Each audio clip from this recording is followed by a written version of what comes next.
எல்லா பெண்களுக்கும் சிறுமிகளுக்கும் அதிகாரம் அளித்தல், உரிமைகள், சமத்துவம் என்ற தொனிப்பொருளிலே இன்றைய சர்வதேச மகளிர் தினம் உலகெங்கும் கொண்டாடப்படுவதற்கான ஏற்பாடுகளை செய்திருக்கின்றது. அந்த வகையிலே இலங்கை நாட்டின் அரசாங்கமும் இந்த தொனிப்பொருளிலே இவ்வாறான ஒரு சர்வதேச மகளிர் தினத்தை கொண்டாடுவதற்கான அறிவித்தலை கொடுத்திருக்கின்றது.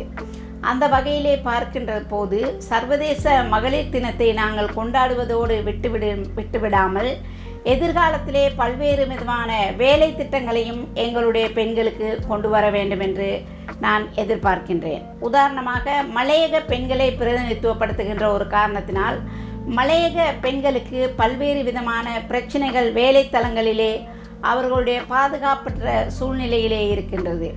ஆகவே அத்தகைய பெண்களை அவர்களுடைய வேலைத்தலங்களிலே அவர்களுக்கான கட்டாய ஓய்வறை கொடுக்க வேண்டும் என்று நான் இந்த சர்வதேச மகளிர் தினத்திலே அவர்களுக்கு ஒரு கோரிக்கை விடுக்க விரும்புகின்றேன்.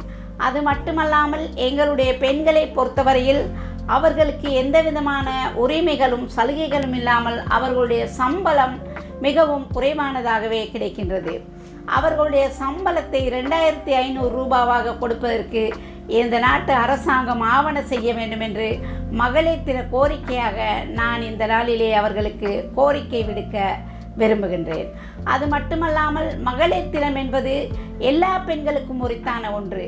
ஆகவே மலையக பெண்களையும் இந்த நாட்டு அரசாங்கம் அவர்களுக்கு ஒரு அங்கீகாரம் கொடுத்து அவர்களையும் உள்வாங்கி இந்த மகளிர் தினத்திலே ஒரு சிறப்பான அவர்களுக்கான ஒரு பிரகடனத்தை உருவாக்கி அவர்களுக்கு எல்லா விதமான வசதி வாய்ப்புகளையும் ஏற்படுத்தி கொடுத்தால் எதிர்காலத்திலே மலையக பெண்களுக்கு ஒரு வாய்ப்பாக அமையும் என்று நான் நம்புகின்றேன். ஆகவே இந்த மகளிர் தினத்திலே எல்லா விதமான கருப்பொருளையும் உள்ளடக்கி எங்களுடைய மகளிரையும் ஏற்றுக்கொண்டு எங்களுடைய மகளிருக்கு அவர்களுடைய சம்பள உயர்வையும் அவர்களுடைய வேலை நேரத்தையும் குறைத்து தர வேண்டும் என்று நான் எதிர்பார்க்கின்றேன். குறிப்பாக எல்லா பெண்களையும் விட மலையகத்திலே இருக்கின்ற பெண்கள் நாள் முழுவதும் நின்று கொண்டே வேலை செய்யக்கூடிய பெண்களாக இருக்கின்றார்கள். அவர்களுக்கு கட்டாயமாக ஓய்வறை கொடுக்க வேண்டியது அவசியமாகும். ஆகவே அவர்களது சூழலுக்கும் பாதுகாப்புக்கும் ஏற்ப அவர்களை வேலைத்தளத்திலே அவர்களுக்கு எந்த விதமான பாதுகாப்பும் இல்லாமல் இருக்கின்றது. ஆகவே அந்த மாதிரியான பாதுகாப்பான ஒரு சூழலை ஏற்படுத்துவதற்காக அவர்களுக்கு வேலைத்தளத்திலே ஓய்வறை கொடுக்க வேண்டியது மிகவும் அவசியமான ஒன்று என்று நான் இந்த மகளிர் தினத்திலே கோரிக்கை விடுத்து விடைபெறுகின்றேன்.